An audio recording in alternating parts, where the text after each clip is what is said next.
He didn't come to the Senate floor for a soundbite. He came to stand there for half an hour and read out a list, date by date, dollar by dollar, that he says proves the White House has become something the country has never seen before.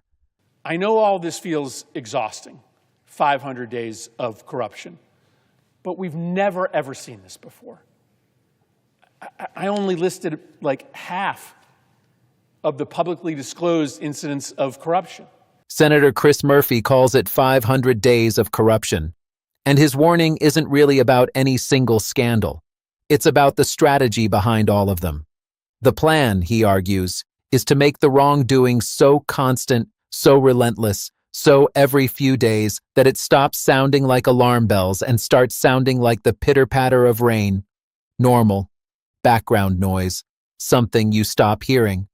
The president's goal is to engage in so much corruption, so much self-enrichment, to hand out so many favors to his friends, his family, and his political allies that it just becomes the pitter-patter of rain. It's normal, it's constant, it's never-ending. So he refuses to let it blur. One by one, he lays them out. A poultry giant's $5 million donation and the food safety rule that vanished right after. A fraudster whose mother allegedly paid $1 million for a meeting and walked her son out of prison. No bid contracts. He went to jail for fraud, but his mother paid $1 million to buy a face-to-face meeting with Donald Trump. And 3 weeks after that paid audience, her son was given a full and unconditional pardon that went so far as to relieve him of any duty. The president's son turning a $200 million company into a $2 billion one overnight. Crypto money flowing in from regimes tied to North Korea, Iran, and Russia. And a quote Murphy says explains why nobody's afraid. "I will pardon everyone within 200 feet of the White House. Whether you buy every claim or not, the sheer volume is the point. Because Murphy's real fear isn't the corruption itself. It's that we'll get used to it. Let's get into it." Colleagues, over the last year and a half, our president, Donald Trump, has turned the White House into a 24/7 corruption operation. This is a national crisis, and we should start acting like it. The president's goal is to engage in so much corruption, so much self-enrichment, to hand out so many favors to his friends, his family, and his political allies that it just becomes the pitter-patter of rain. It's normal, it's constant, it's never-ending. Trump's bet is that if there's a new story of corruption, of self-dealing, every few days, that the press will stop covering it, or the public will just stop paying attention. To an extent, he is tragically succeeding. But he's also betting that the public will just come to the conclusion that this is normal because all of our politics are this corrupt, that every senator, that every previous president is this corrupt. That is not true. While I disagree with my Senate Republican colleagues' decision to largely remain silent in the face of this misconduct, it is true that not a single senator on either side of the aisle engages in the behavior that our president does. Senators, Republicans and Democrats, do not trade our votes for cash or for political contributions. We don't run side hustles like crypto companies. Senators don't give contracts to their kids just because we can. And no president in the history of this country has done what Donald Trump has done. No president has done 5% of the self-dealing that Donald Trump has done in the last year and a half. This moment is exceptional. It is a one-of-one moment. And if it becomes normal, if people stop being outraged at what he is doing to enrich himself, then I fear there is no going back. The White House will just become a place to get rich. So I think it's time to pull back and see the full picture, to not view this as just one isolated scandal after another, every single one popping up each week or every few days, but to understand the full scope of this illegality. Last year, I came to the floor to document the first 100 days of Donald Trump's mind-blowing corruption. Since then, especially in 2026, the pace of his misconduct has quickened dramatically. And so I'm here on the floor today, and I'm going to spend more than a few minutes doing this, laying out what has happened since I gave that last speech. This is the story of 500 days of corruption. And I'm going to start on April 7th, 2025. This is when the current acting Attorney General, Todd Blanche, issues a memo ordering the termination of several Biden-era DOJ investigations into crypto companies. Now, here's the problem. The then Deputy Attorney General is a major investor in crypto companies, and he works for a president who is a major player in the crypto industry. But DOJ just drops these investigations, signals that the Department of Justice is no longer going to hold crypto companies accountable. But Blanche owns major investments in crypto stocks. The president is one of the biggest players in the industry. Blanche doesn't actually stop there. He eliminates the entire enforcement team at DOJ dedicated to rooting out crypto-related fraud and money laundering schemes. This is a crypto investor who works for a president who owns crypto companies, shutting down the unit at DOJ that holds this industry accountable. Let's move to 3 weeks later, on April 30th. Later in the month, a curious announcement from the Department of Agriculture. They are reversing a rule that would require poultry companies to limit salmonella bacteria levels in their products. This is essentially a rule to make it less likely that people will get salmonella poisoning. It sounds like a strange rule to eliminate. We come to find out that one of the biggest donors to Donald Trump's inauguration was a poultry company called Pilgrim's Pride. They made a donation to Trump's inauguration that was bigger than practically any other company, bigger than Amazon, Meta, or Exxon, $5 million. And after they made the donation, they asked for one thing, the reversal of this salmonella rule, and they got it. This is pay for play. You make a donation to the president or the president's political operation, you ask for a favor, and you get it. And we will see as we wind through these 500 days, this happens over and over again. In May 2005, the pardon racket starts. Every member of the Senate should be outraged at this. You all know what is happening. The president is pardoning people based on their ability to pay, either him and his political operation, or pay people who are close to the president. On May 27th, Donald Trump pardons a man called Paul Walzak. This is a really bad guy. He stole millions of dollars from the nurses and healthcare aides at the nursing home he owned. And he used the cash that he stole from his employees to buy a $2 million yacht. He got convicted. He went to jail for fraud. But his mother paid $1 million to buy a face-to-face meeting with Donald Trump.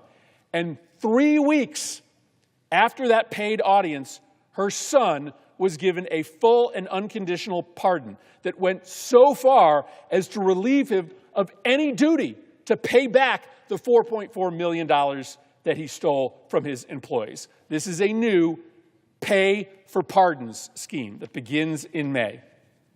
In June of 2025, It's revealed that top administration officials are cashing in on government contracts that benefit their own investment portfolio. Stephen Miller is more than just the architect of the administration's hardline immigration policies. He has a personal financial stake in them. For instance, Miller owns up to $250,000 in Palantir stock. And just a month before Miller's holdings became public, ICE announced that it was awarding a $30 million contract to, you guessed it, Palantir, to provide real-time surveillance information to ICE officers. And you'll be shocked to hear this, there was no competitive bidding process for that contract. And you'll hear this over and over again. Competitive bidding basically doesn't exist. If the president or somebody close to the president wants a contract directed to a friend or to a company in which they invest. Miller overseeing ICE, ICE gives a no-bid contract to Palantir. The investors in Palantir, which include Stephen Miller, get rich. Let's move to September of 2025. In September, we start to learn the danger of Donald Trump's crypto corruption. I covered this in the first 100 days of corruption. This is maybe the most corrupt thing that Trump is doing. He and his family own a crypto company that issues several crypto coins. There's no disclosure on who is buying those coins. The president promotes them. He invites people to official events who purchase the coin. On September 18th, though, we come to find out that Trump made $57 million selling crypto tokens to entities associated with the regimes in North Korea, Iran, and Russia. Extraordinary investments being made by entities that are tied in with North Korea, Iran, and Russia into Trump's crypto companies. It begs the question, as we are currently debating an Iran deal that basically exists on Iran's terms, why was there a flood of money from Iranian regime-backed entities into the Trump crypto companies? Why were they putting that investment in? What did they expect to get from the president? We've never, ever before had this exist. We've never had a backdoor mechanism by which foreign governments could just shovel money into the pocket of the president. It exists because of the Trump's meme coin and his stable coin. On September 23rd, this is a week later, it's now pretty obvious that there's a pay-to-play regime in charge of the White House. A week later, on September 23rd, Donald Trump closes the books on a criminal investigation into one of his key advisors, Tom Homan. This is his border czar. The FBI had caught Tom Homan red-handed, engaging in naked corruption. Undercover agents had handed him $50,000 in cash, in a bag, and he agreed to give them government contracts. This was on video. This is the border czar getting a bag of cash in exchange for contracts on video, but the administration on September 20th just makes the investigation go away because that kind of bribery, that kind of naked graft is okay in this White House. We're moving on to October 2025 right now, 2 weeks after Homan is let off. Maybe the most nakedly corrupt pardon. There's not a single senator that could defend this. Cheng-Peng Zhao built an entire business based on allowing terrorists, drug traffickers, and sex predators to use his cryptocurrency to evade the law. He went to jail for this. But he also helped Trump launch his crypto business. So who cares about financing terrorists and sex criminals? Trump gives this guy a full pardon on October 7th It's naked. This is a guy who built a company that allowed terrorists and sex predators to engage in private financing. He went to jail. He got out of jail because he agreed to help get Trump rich. We're still in October. Later that month, the bulldozers arrived to destroy the East Wing of the White House. It's still amazing to think that that actually happened. And the ballroom corruption racket begins. The word goes out, if you want something from Donald Trump, donate to his ballroom. It's all he cares about. We know that. Donald Trump talks about his ballroom all the time. As of this month, more than half of the publicly identified donors to the Ballroom Project have, since they made their donation, won a new or expanded federal contract, totaling more than $50 billion. More than half of the people who donated to the Ballroom have, since they donated, and this just all kicked off on October 15th. This has only been like 8 months. Half of the people who donated to the Ballroom have gotten a new or expanded federal contract worth $50 billion. Moving on to November of 2025. It's not just Trump's corporate donors that are getting rich now. Part of the White House's daily operation is to find creative ways to funnel taxpayer money to Trump's kids. This one's wild. The Trump administration in November, early November, announces a really unusual deal. The government, the Pentagon, is taking a $50 million stake in a single rare earths minerals company called Vulcan Elements, and giving them a $620 million taxpayer-funded loan. That is big money. And the Pentagon doesn't really do deals like this. But they do when Donald Trump Jr. is one of the company's key investors. We come to find out that civil servants in the Pentagon did not want to do this deal, only did it because the White House told them to do the deal. One official said, quote, "The call came from the White House. We have to get this done." Before the deal, Vulcan was worth $200 million. Donald Trump Jr. made an investment. His father got the Pentagon to give them the contract and buy the stake in the company, and the valuation jumped overnight $200 million to $2 billion. Donald Trump Jr. 10x'd his profits. I mean, how does anybody in this body justify that? You've probably not even heard that story. It barely cracked the news. Like in normal times, that scandal alone, the president's son making an investment in the company, the federal government then making a massive investment subsequently, the Pentagon didn't want to do it, only did it because the president told them to do it after his son made the investment, and the value of the president's son's investment went up by 10 times. That scandal alone would take down a presidency. This one barely gets noticed. 3 days later, news breaks that Trump has ordered all the markets in U.S. Coast Guard bases and facilities to stock his personally branded wine and cider, directly profiting from his control over the military. Tells the Coast Guard, sell my products. That's it. That's not a complicated one. That's just like ordinary ho-hum corruption. Nobody even knows that that happened, that that exists, because this all feels normal now. We are not out of November yet, fellas. 2 weeks later, you feel this, right? The pace now is quickening. Trump releases the head of a nursing home empire, Joseph Schwartz, from prison. This guy, similar to the other guy, scammed his patients, his employees, and the IRS out of tens of millions of dollars. He was a tax cheat.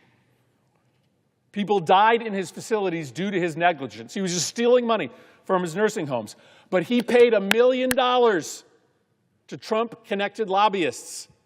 And Trump pardoned this fraudster after serving 3 months. There was no claim that he was innocent. There was no claim that the trial was rigged. No, this guy was convicted of massive fraud. He hurt people, and he got out of jail because he paid the right lobbyists who were connected to Trump. This is how it all works. It's not just Trump getting rich. It's not just Trump's sons getting rich. It's about everybody connected to the president getting rich.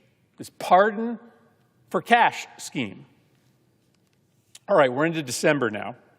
2 weeks later, out of the blue, the Trump administration revokes a Biden-era rule, this is back to nursing homes, to ensure that nursing homes have sufficient staffing to meet the basic standards of care. We have a lot of evidence that understaffed nursing homes have higher mortality rates, but this rule is now rescinded. And guess what we find out? We find out that nursing home executives got together, paid to have a private lunch with Donald Trump, because remember, you can pay millions of dollars to Trump-affiliated political entities, and you will get a private audience with them. At lunch, they asked him to revoke this rule, and he immediately ordered it done.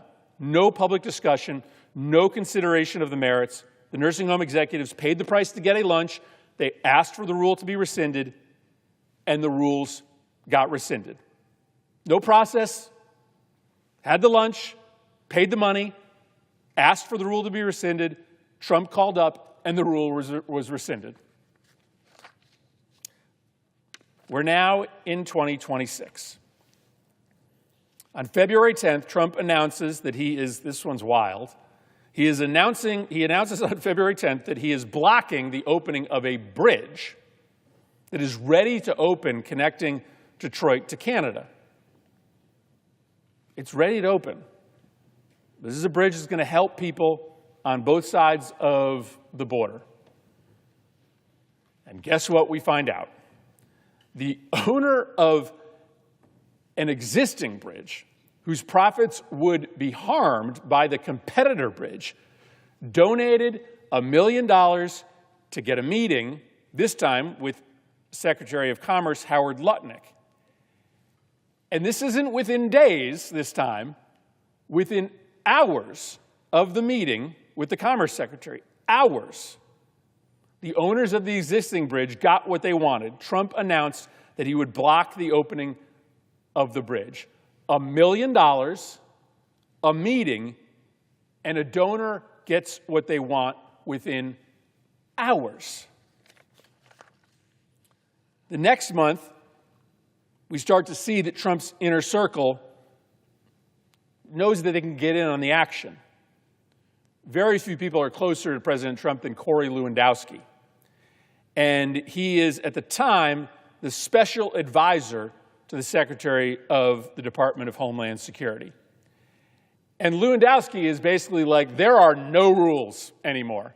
I can do whatever I want.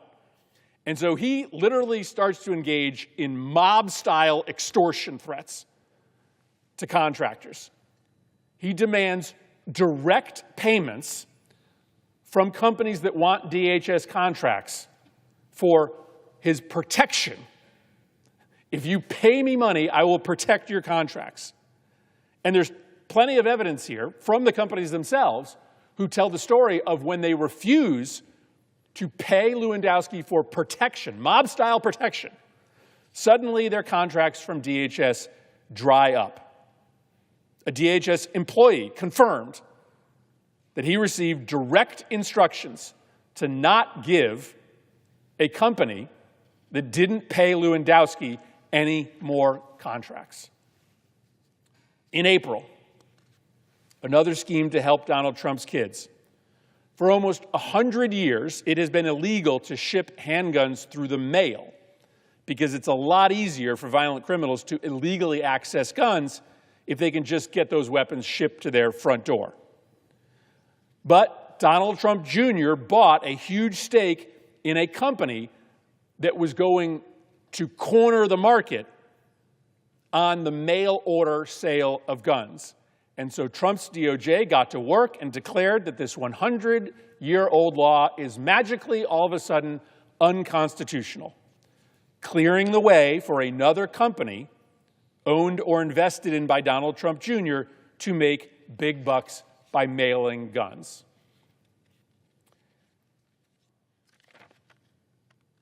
We're still in April.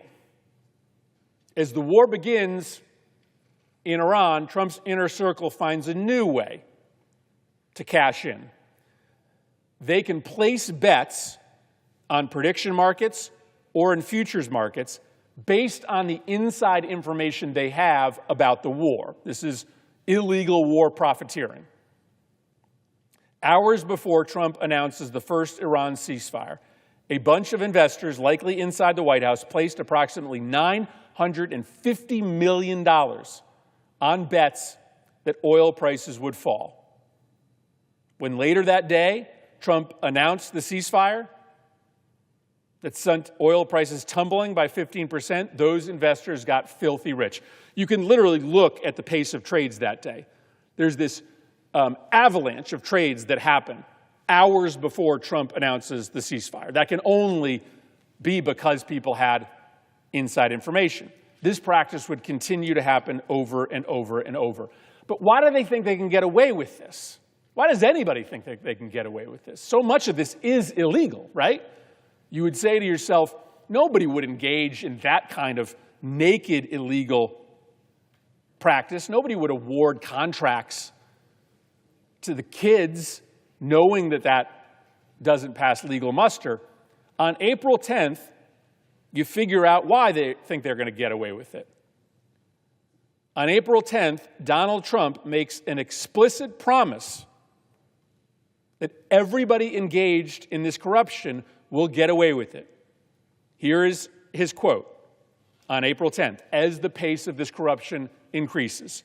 Quote, "I will pardon everyone within 200 feet of the White House." So now you understand why people think they can get away with it. This is reported on April 27th, so we're still in April.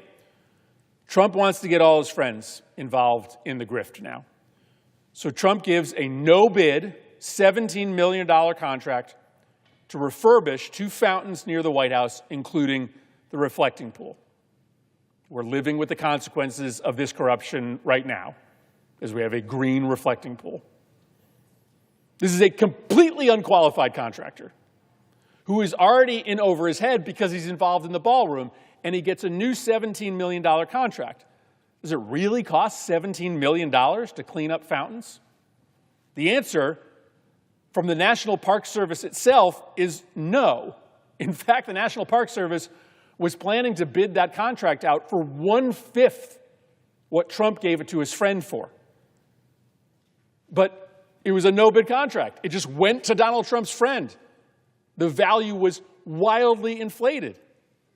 And so now Trump's buddy has an extra $14 million, more than the actual cost of the project.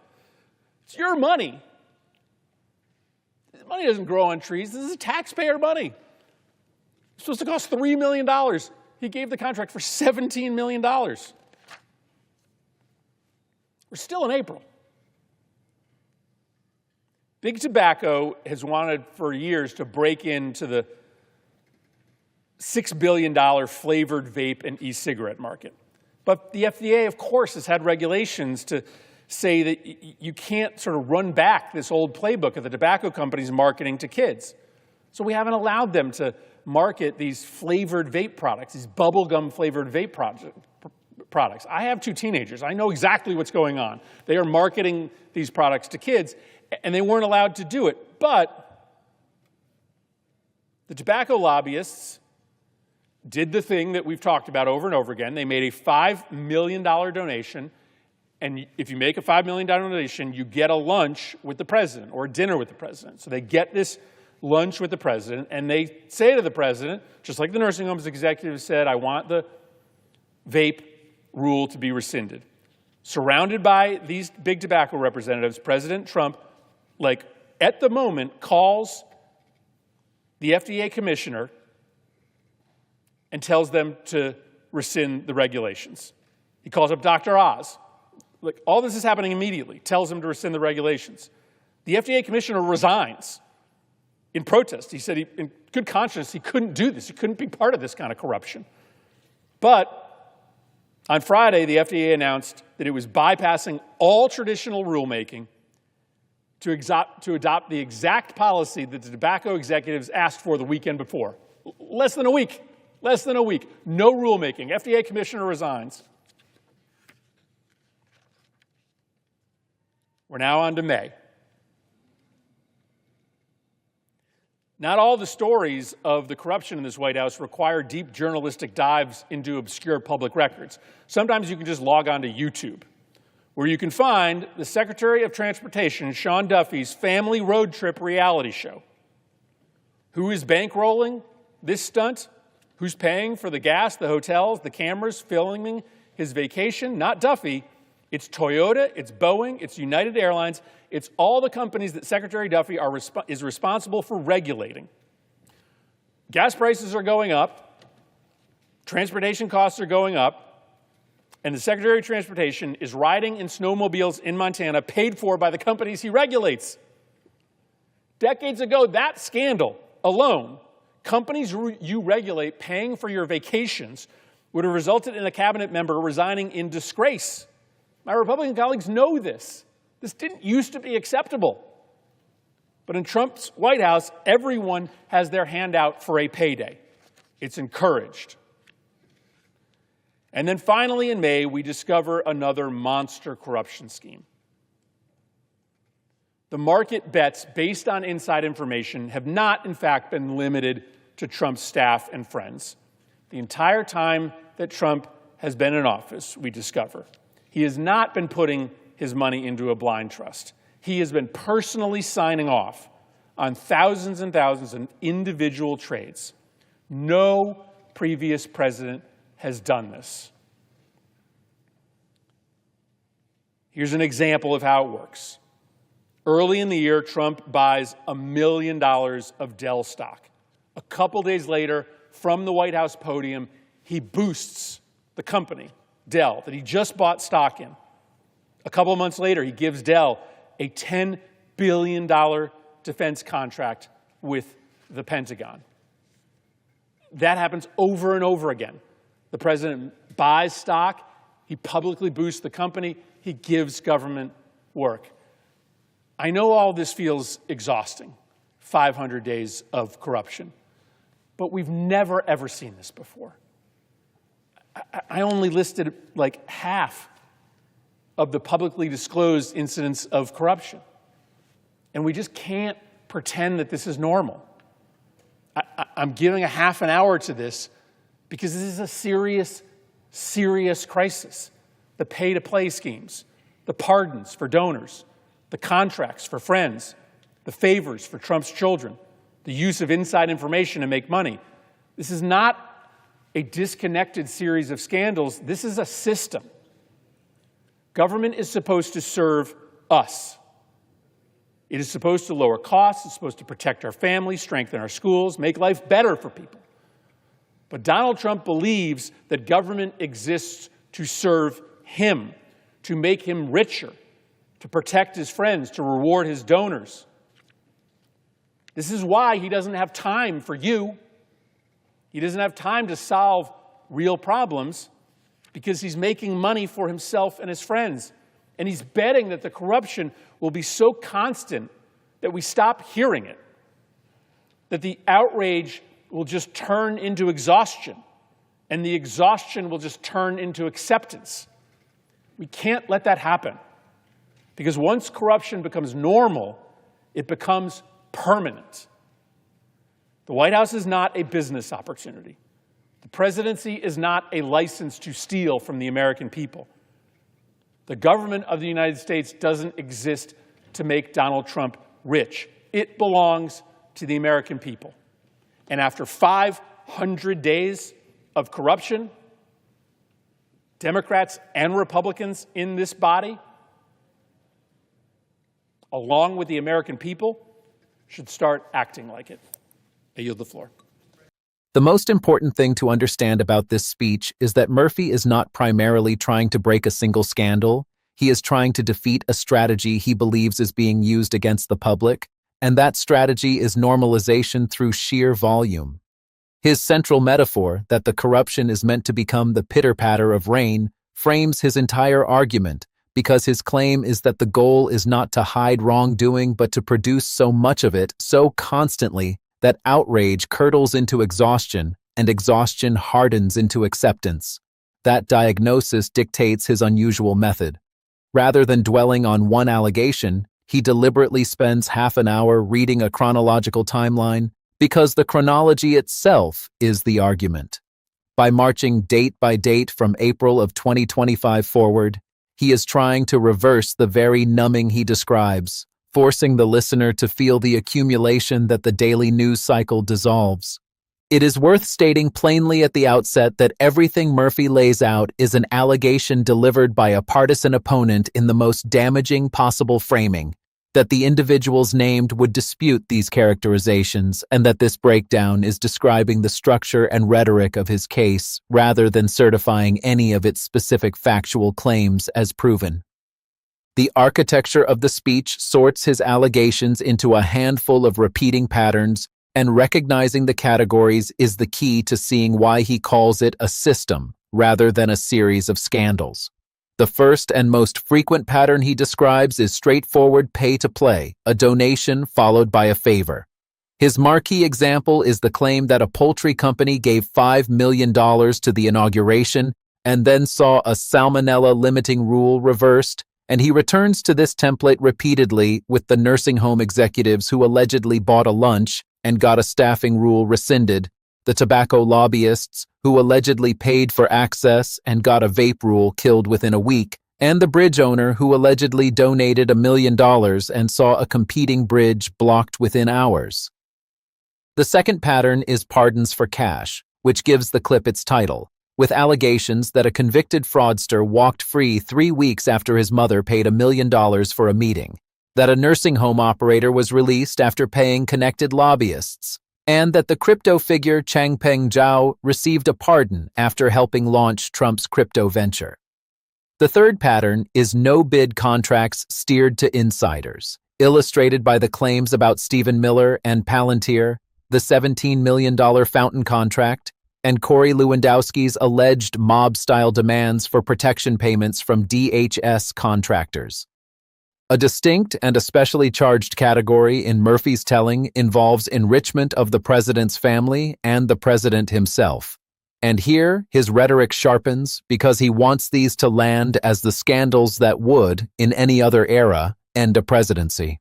His Vulcan Elements allegation is the centerpiece, the claim that the Pentagon reluctantly poured a stake and a loan into a rare earth company after Donald Trump Jr. invested, sending its valuation from $200 million to $2 billion and multiplying the younger Trump's stake tenfold.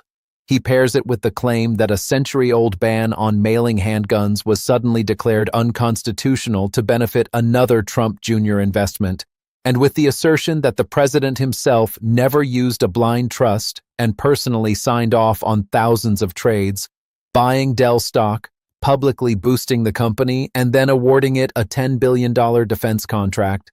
The foreign money thread is the one he treats as most alarming for national security. The allegation that $57 million flowed into Trump crypto tokens from entities tied to North Korea, Iran, and Russia, which he frames as a backdoor for foreign governments to put money directly into the president's pocket, made more pointed by his claim that it coincided with an Iran deal negotiated on Iran's terms.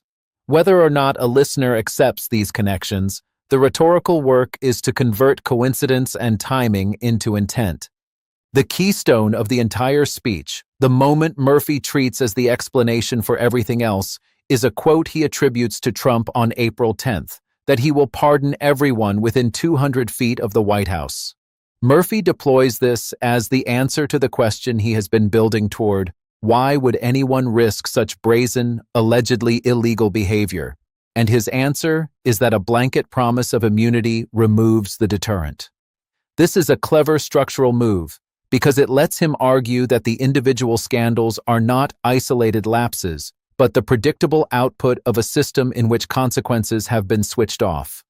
He reinforces the systemic claim with a recurring refrain, repeatedly pausing to say that a given scandal alone would once have taken down a presidency or forced a cabinet member to resign in disgrace, and then noting that this one barely cracked the news.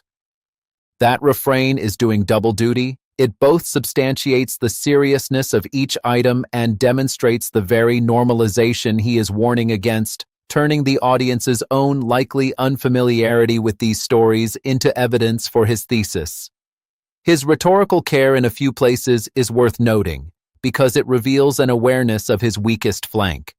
He preempts the most obvious rebuttal, the both sides argument that all politicians are corrupt, by insisting that no senator of either party trades votes for cash, runs crypto side hustles, or steers contracts to their children, and by repeatedly conceding his frustration with silent Republicans while maintaining that even they do not behave this way. This is strategically important because his whole case depends on the claim that this moment is, in his words, one of one, exceptional, rather than business as usual. And the normalization he fears is precisely the belief that it is ordinary. The closing turns from prosecution to civic appeal, reframing the stakes around what government is supposed to be, a thing that lowers costs and protects families, against what he alleges it has become, a vehicle for the president's enrichment, and ending on the line that the presidency is not a license to steal. As a piece of political communication, the speech is highly effective precisely because its method matches its message, but an honest reading requires holding two things at once: that it is a forceful and organized indictment, and that it is a one-sided one, an accumulation of allegations and inferences from a political adversary, unanswered in this setting and unverified here, in which the timing of events is consistently read as proof of corrupt intent rather than left open to other explanations the accused would surely offer.